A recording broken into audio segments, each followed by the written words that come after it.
Thank you so much for joining us once again. You're watching All Angles. I'm Dionne Jackson Miller. Well, the budget debate has just been concluded and there are many issues that Jamaicans are concerned about. So joining us for the full hour for this program, we have Opposition Leader Andrew Holness. And just to say as well, a little bit later on in the program, we'll be sharing some of your questions that have been coming in via video and via Facebook. Mr. Holness, thank you so much for talking to us. Really appreciate it. Thanks for having me. I have to start off with the news of the day. The Tivoli report finally tabled in Parliament, 257 pages. So I know you probably haven't had a chance to go through. Most of us are still wading through. The important thing, though, is that the report definitively calls for a public commission of inquiry into the incidents surrounding May 2010. Is that something, is that a position you agree with? I could tell you straight off the bat, no.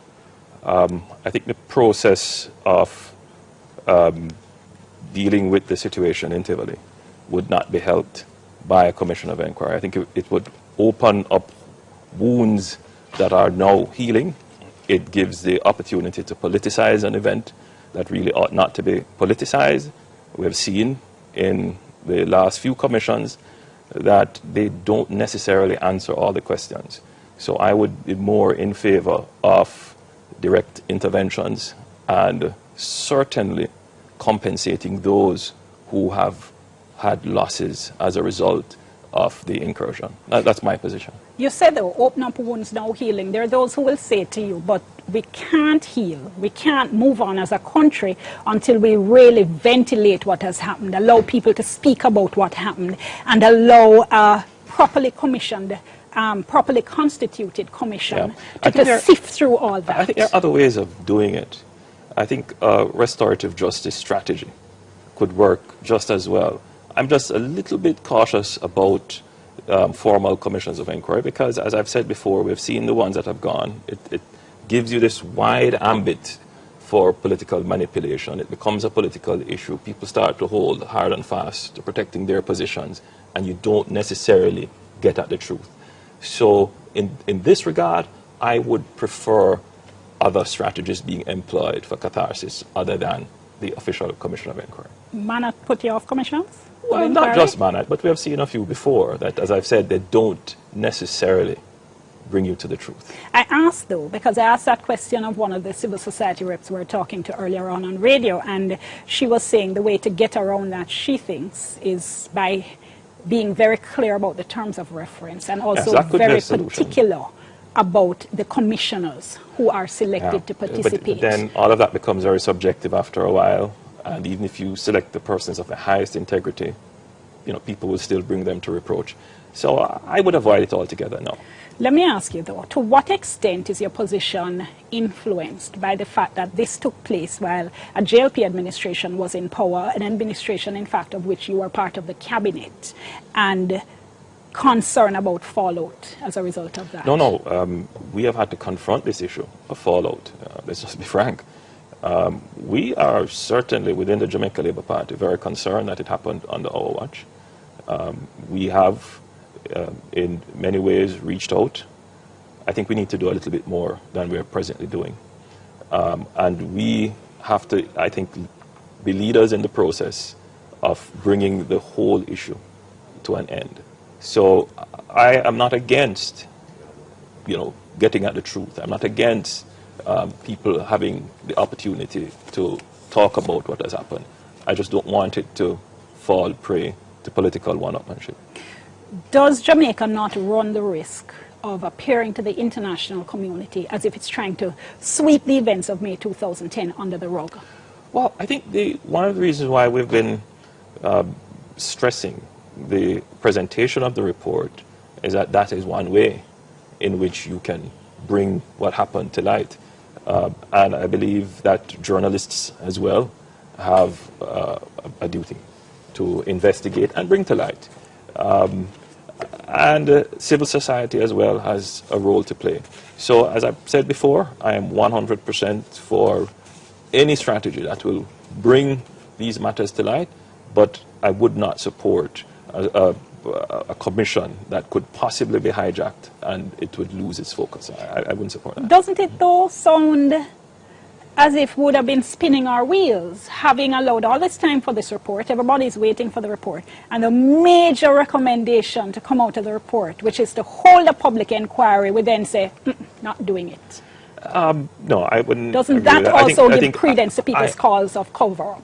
No, I haven't read the report yet, so forgive me if I can't speak to the specific recommendations. I only got it today, and I will try and read it over the weekend. But there are only 4, and as I said, I think that's the one that will resonate most with the public. I think the people in Tivoli Gardens and those who I've interacted with, they want 4 or 5 compensation from the state. But it's not mutually exclusive. Not mutually exclusive. Restorative justice, compensation, inquiry. They want a process of confronting and discussing why these things happen.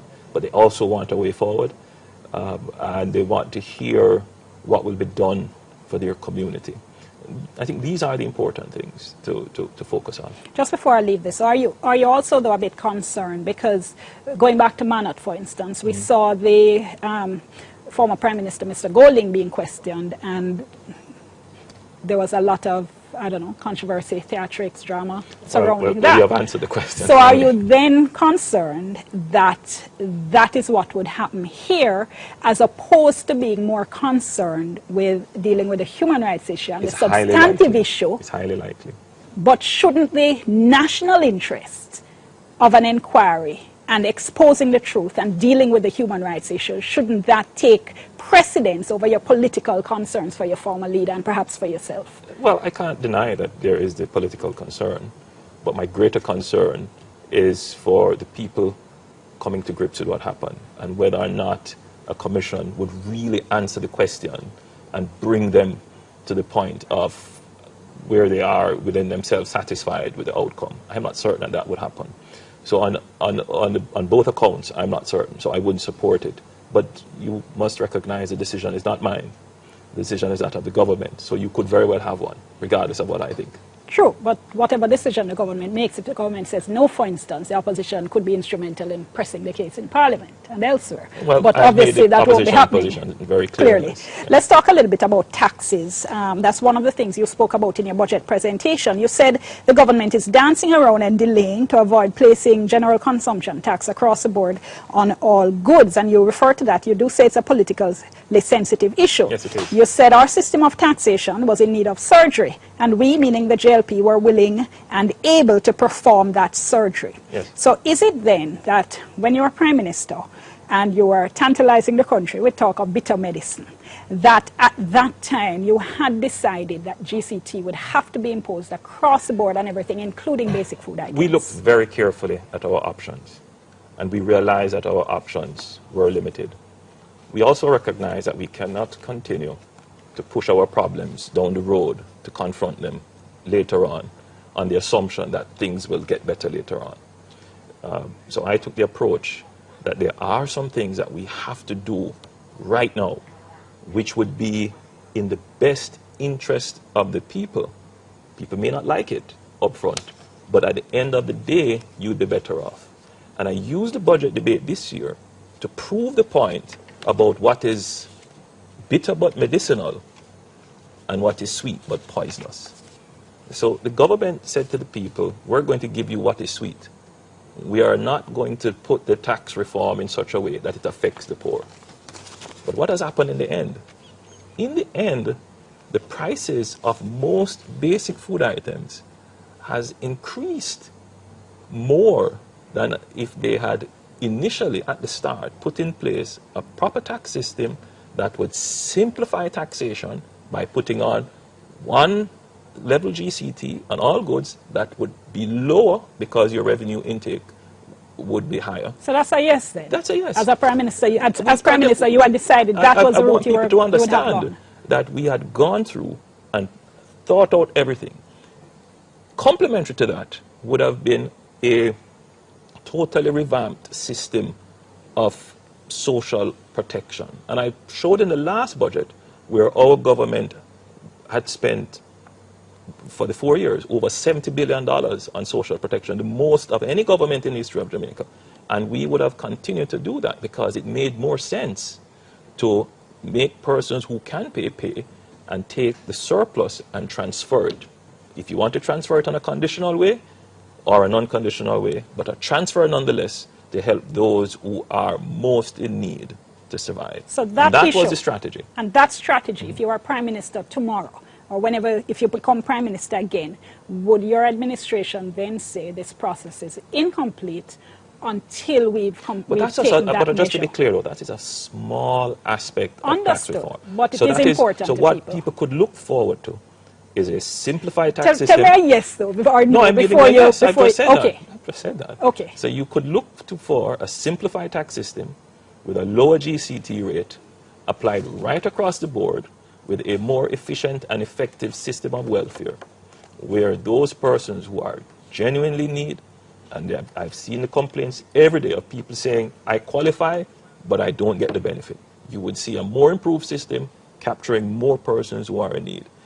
The tax burden would be less overall because your tax take would have increased. And that's what all the studies have shown. The private sector working group went through a very meticulous process of putting together a study that we could have followed, and Jamaica today would have been better off. Let me ask you to hold on, because we're at our first break. You're watching All Angles. We're talking to the opposition leader, and we're back in a moment. Stay with us. Thank you so much for staying with us. You're watching All Angles. I'm Dionne Jackson Miller. We're talking with opposition leader Andrew Holness, and as part of our process, we invited some questions from you, members of the public, and one of our friends on Facebook, O'Neill, had this question for, I beg your pardon, Minnie, had this question for the opposition leader. Isn't the severe austerity being experienced in Jamaica now the bitter medicine promised by former Minister of Finance Austerity Shaw, and if not, what was it going to be? Well, as I was saying before, that there are things that have to be done that will cause some discomfort. So you have a choice of choosing things that will cause discomfort but bring gain, or things that will just cause discomfort but no gain. And that's a real policy debate now. Is there gain from putting on a massive tax package? How will this benefit us? Is it that the only benefit will be that for this budget year you will meet a target, but what about budget years to come? Will the taxes have a dampening effect on commerce and industry and business? Will the taxes kill growth? Will the taxes send a wrong signal? And that's a debate. The Jamaican people have to come to this understanding that there are no easy pathways, but some pathways lead to better outcomes than others. And we believe that the government has taken a pathway that will not lead to the growth outcome which we want. Let me just go back just for a second to the issue of taxes, the GCT on all basic foods. And the finance minister in his closing presentation in the budget spoke to that. He said, we believe such an approach would cause undue and unnecessary hardship on the poorest segment of the population and on a significant segment of the working class who would not necessarily qualify for PATH. And it's a position that other people do hold, that but yes, look at it now. The rich and the better off, yes, they also benefit from the exemption, but that the impact on the poor and the working class would be disproportionate if you were to do that. But look at it, which is what I've said before. So there's no easy pathway, but which pathway leads to a greater good? Is it the pathway of decimating the NHT, putting on higher taxes on everything, including customs, and totally killing off the goose that can lay the growth egg, which is industry? So Jamaicans have to come to this understanding that there is no easy way. Don't take the sweet talk that is going to be given to you, that you have to discern from your politicians who are going to come and tell you, don't worry, we'll have this in 2 weeks. What have you seen since? 2 weeks has gone to a year and 3 months. That we won't put on any taxes on you, but it is the poor that has had the greatest impact of the taxes. Because let's face it. And would have, even if you were in power. No. People who have businesses are Why going do to you say pass. no? Were we in power, yes, what you would have experienced would no doubt be some pain, not as significant as this, but you would not have experienced a 15% slide in your dollar, and you would not have experienced your prices moving at this rate. Why? Because our way of doing taxes would be much better. You would have some pain, but we would also use the tax system to to send a signal to business, now is the time to invest. You notice that in my discussion about tax reform, I also call on the government, take off the stamp duties, take off the transfer tax, because that is also important, to use your tax system to send signals. I saw that in your presentation, Yes. and one of the criticisms that have been raised is that you make suggestions like that, but there's no follow-through. So, for instance, you say remove, roll back stamp duty, roll back the increases. Oh, and by the way, this is something that we did. But Even coming out of a recession, we rolled back. Understood. Yes. But at the same time, in the context of where we are now, that would carry a cost. We are at an extremely tight budget. If you looked at my suggestions. Just one moment, let me just complete the thought if I could. So you make that particular suggestion, but in terms of a follow-through, in terms of this is going to cost X, and we believe that it can be found from this other place. All right. And that wasn't there. Well, I disagree with you. My presentation was designed in such a way that I gave 9 easily implementable solutions. I didn't come with any highfalutin ideas. They were designed to be practical things that were already discussed. A price tag is on them already. Other countries have done them. And I pointed out 3 areas in reforming the public sector that could yield a significant amount of money that would fill any gap for any suggestion that I made regarding rolling back taxes. Hardly likely to be short term, though. Short term has a need to implement those tax No. As I said, they're implementable, and many of them are short term. For example, and I'm glad to hear that the minister said today he agrees with it, and he's trying to implement a unified payroll for the public sector. That is something that can be implemented in the short term. Well, that's a long-term implementation. It can be done fairly easily. Well, let me go back to that issue Sure. in terms of your presentation and some of the ideas you put forward, because you put forward a number of ideas. But again, going back to the point I made about to what extent they were fleshed out. For instance, you spoke of... Remember what I said. They're all ideas that I am not the one to have fleshed them out. Yes, if you read this very important book written by Dr. Hutchinson and another colleague of his about growth, it's all tabled there. In other words... But with respect, yes. any proposal coming from anybody else, if you're making it in a certain context, in the context, for instance, of Jamaica today, it has to be tailored to fit Jamaica today in terms of our circumstances. And if you're talking, for instance, about the proposal you were making for the venture capital parks. That was written by the PIOD. You mentioned it, you gave it all as 6 lines. No, because in other words, if I point you to where the document is, why would I go and, use my entire speech when this is already well documented, well written out? What I'm saying to Jamaica, listen, it's not rocket science.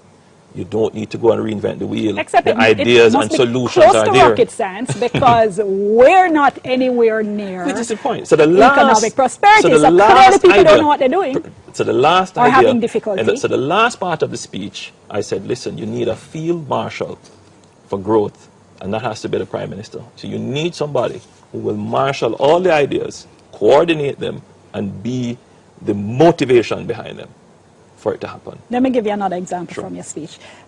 You're speaking of urban development, and you said we need a new city between Maypen and Spanish Town, and that's my preference, but other persons could say you need another city close to Montego Bay or something like that. But again, that occupied all of 8 lines in your speech. I counted. Wow. And what I'm asking is, if you're serious about your proposals, why not make them a central plank, flesh them out a little, put them in the context of the budget, put them in the context of the economy and how they would work. All right, so you sound as if you're thinking through them. All right, bear with me. So a reporter, at the end of my presentation, Holness went through a marathon speech. I can't do everything in one speech. The idea of the speech is to stimulate thought, which it has done, which we are doing. These ideas, as I've said before, are not new. They're already very well documented. The whole idea of building Highway 2000 was that it would end up somewhere with a town in Clarendon. And we just have not executed.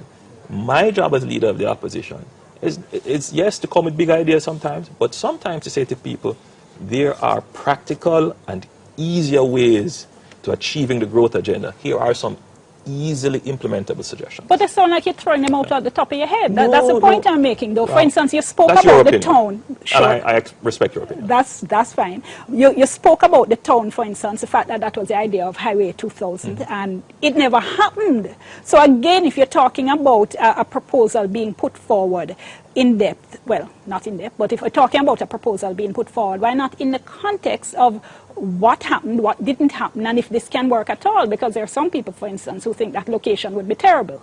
So it's in that context that I'm asking. And in the context of what you have said, the speech was designed to stimulate thought. Now, not everybody will agree with everything that is said, but it certainly stimulated thought. Now, let's spend a little time talking about the new town, because clearly we couldn't have done it all in Parliament. It's just not practical. But 8 lines. Though. But 8 lines is significant. And for me, that's a minor point.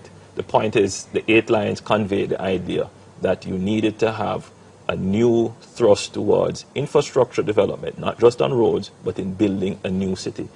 The idea of driving growth through building, especially urban infrastructure, is one that is well documented. I suggest that you go on Google and research it. India is planning to spend almost $100 billion in building out new cities along its coast. Brazil is constantly doing this. And in El Salvador, which is just down the road from us. Yes, but Jamaica is no different. We have a growing urban population. It is part of and it was done in the context that if you wanted to spur growth, here is something that you could use the NHD money to do that would be right up the street of NHD. Here's the thing, though. Yeah. Do you follow 2 leaders, including Mr. Siaga, who is still pretty recent in terms of having been leader of the party, who was famous for his presentations, which were notoriously detailed and well-researched and very analytical. Are you concerned that in comparison, yours seems superficial? But that's not the complaints I've received. And the commendations I've received is particularly that it was a presentation of substance. I don't worry about that because I know what my competences are in that regard. Which are what? But in the context of what we have to do, there is a need to appeal to the people who are suffering. So the speech was designed to say to the people of Jamaica, there is someone who understands what is happening to you in your household, in your home, in your daily life. So you're playing to the gallery. But that's part of the political process, isn't it? But we can't deny that. And I'm not playing to the gallery in a way that is to trick the people. My job is to bring to the nation their problems. My job is to reflect it in the Parliament where we discuss these things. I'm not going to stand accused of doing that in a wrong way. I have done what I'm supposed to do as leader of the opposition, and I've done it in such a way that there is no demonstrations in the street. There is no burning down of Jamaica. We have done it in what the 21st century Jamaican wants. That it be done in a decent way, in a civilized way, and in a way where we can have full discussion of the issues. Let me ask you to hold on, Mr. Holness. We're at another break. You're watching All Angles. We're back in a moment.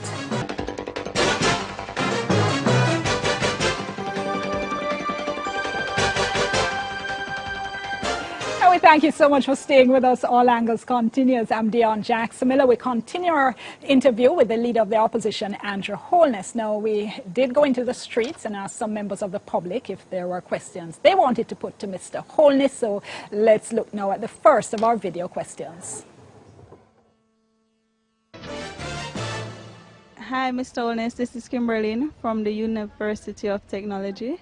The question I have for you is, what are your plans for the next election? Because I think you're a very good leader and I would love for you to become my next Prime Minister.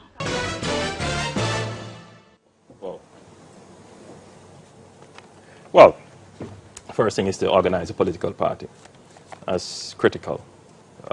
That work is underway.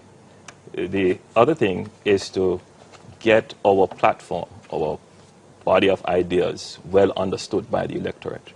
So we are taking very seriously the public education role.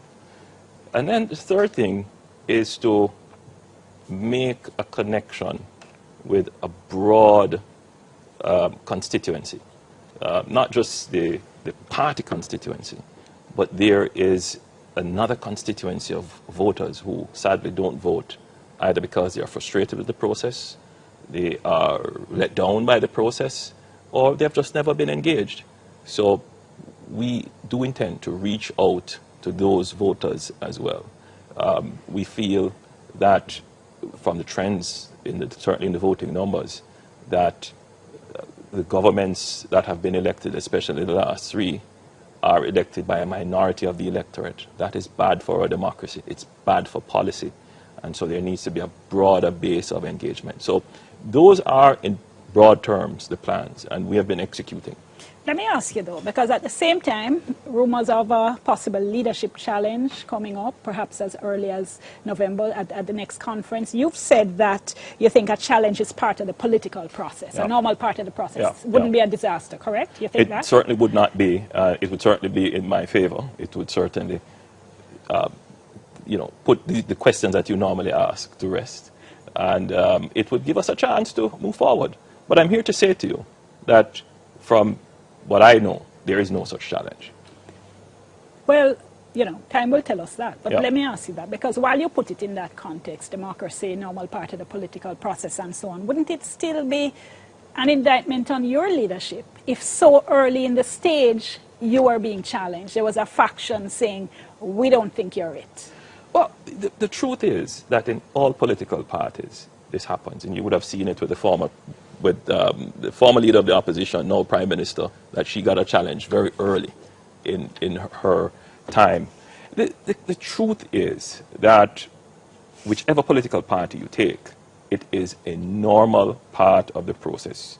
People have ambitions and they will want to exercise that. We can't take the view that nobody must challenge. That's not practical. But would it be an indictment on you? No, of course it would not be.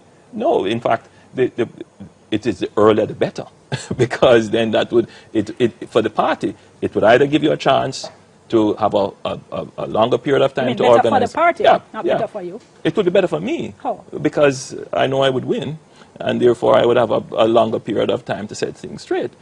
Listen, I don't believe that there is any indictment on me.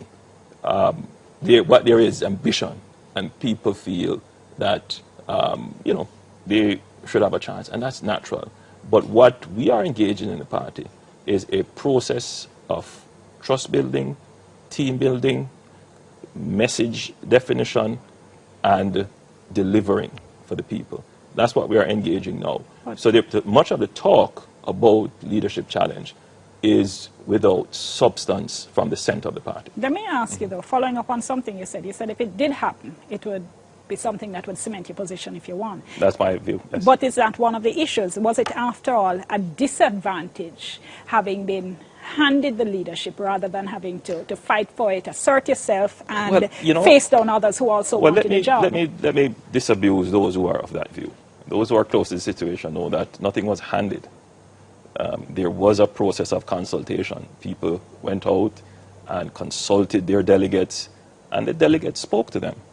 It is clearly at the time would not have suited us to go through an election process in terms of electing the leader, but persons who were interested did go and have consultations, and you would have seen that. So it is not absolutely not true to say that it was just handed. No, absolutely not. The election review. So it's not true to say either that the delegates did not speak. The election review report on the JLP, you had said it should be released around this time. What's happening? We actually wanted to, but when we looked at it, there was a budget, and we wouldn't have gotten the full. So it is now ready. Just today, I handed it over to someone on the committee that was appointed to carry it through the party. So that is going to happen. And as I said, it will be made public. I just finished reading the Republicans' report on their loss. They did one very quickly, but not as in-depth, and they made it public. And I'm tracking to see what was the public opinion of it. Surprisingly, it has mainly focused along the party lines in the American system. I believe here that the report will get more public attention. And about when you think it will be ready to be made I would say that you could look towards the middle of this month, that we would start. What we plan to do is, of course, call in the senior journalists first to explain the context of the report and then full release, so that it gets through the process in a way that is not misinterpreted, as these things can oftentimes be. Does that mean the contents make it look bad for you? No, the contents are truthful. The contents are designed for us to say to the public we are confronting whatever issues we have. I think we have to get away. And will the issues be confronted? Well, I've certainly started. We have to get away from being afraid of what people think of us and the truth. I've long since shed that fear. So I take criticisms, I take suggestions, and if you don't like me, you can say it without fear. So is it scathing? I wouldn't say that. I think it's a fair report. It's a fair report. You know, there are comments in there from journalists. We interviewed quite a number of them. There are comments in there from business people. There are comments in there from a man on the street about what they see and think that the party should do. Give us a little hint. Well, for example, one of them says, you know, the Jamaica Labour Party needs to show that it is a learning institution, which I found to be very profound. What that speaks to is that the party needs to demonstrate a more deliberate way in which it plans and executes strategy. Oh, you chose the most innocuous one you could, didn't you? Well, I don't want to give away anything yet, but yeah. But as I said, it deals with the problems frontally. We don't intend to hide from them. We want to show the public that we are creating a modern political institution that can adequately represent you and your needs. What light does it cast you in? When you see it. We had a couple members of the public asking about the role of the opposition, in fact. So let's go to another of our video questions for opposition leader Andrew Holness.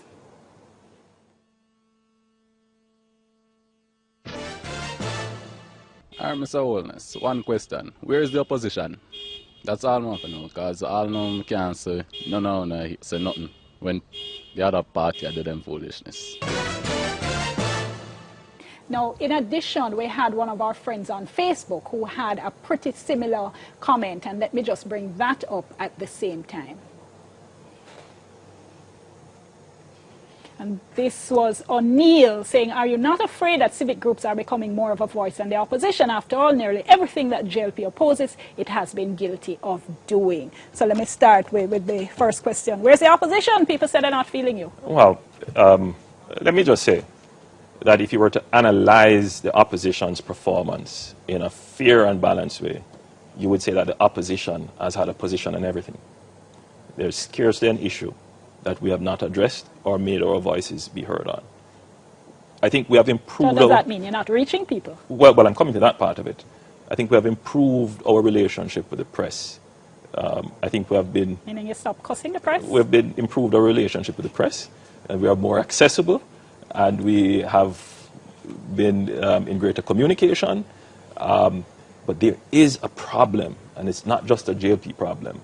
It's a problem of connecting with, for example, that young man who is within that sphere of the constituency I mentioned earlier, that just looking for something. So we have to work that much harder to impress that constituency who are frustrated, who views all the politicians in the same way. See, they're just like the others because what they're cussing the government about, they did it before.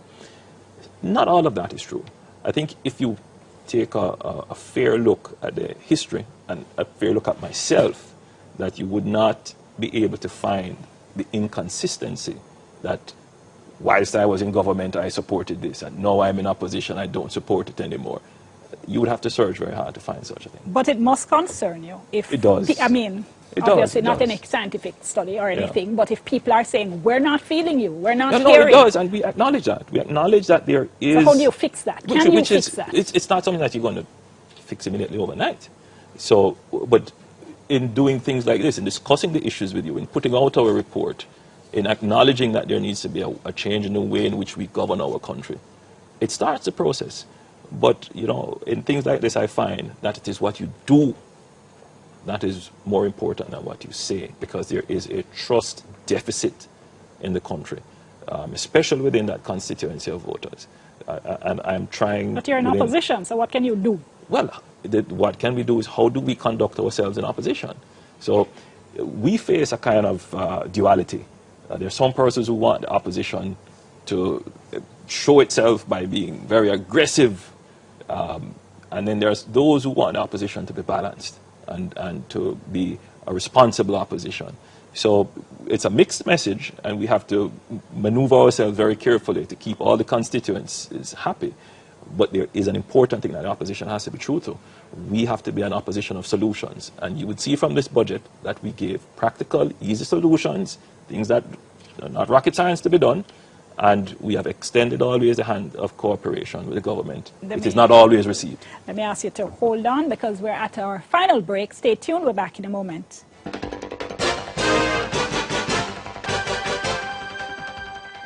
Thank you so much for staying with us. All Angles continues. I'm Dionne Jackson Miller. We're talking with opposition leader Edward Siaga, and let's go back to the streets for another. Sorry, what did you say?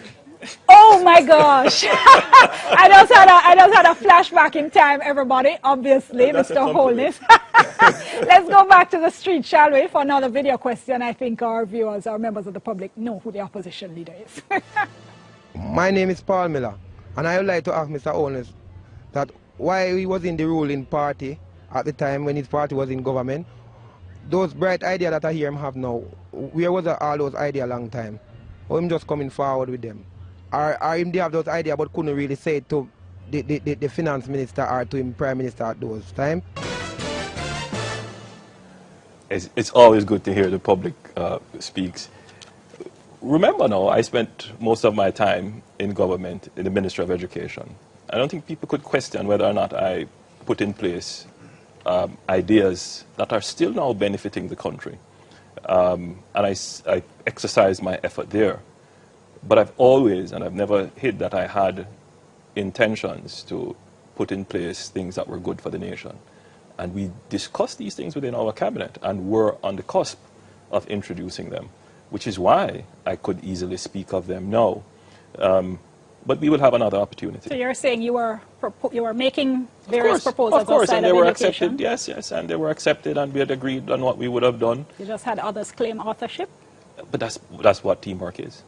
That's what teamwork is. Let me go to another question. One of our friends on Facebook, Ron. Ron says, what would you tell someone who is of the view that politics means those in power won't and those in opposition can't? Well, I would say that's not true. Unfortunately for Jamaica, politics has not delivered, so that people feel that politics is just an exercise in futility. But for other countries who have succeeded, clearly their politics facilitated that. And the big discussion now is how do we get a politics that facilitates growth and development. And I am a firm believer in changing our politics, in transforming our politics.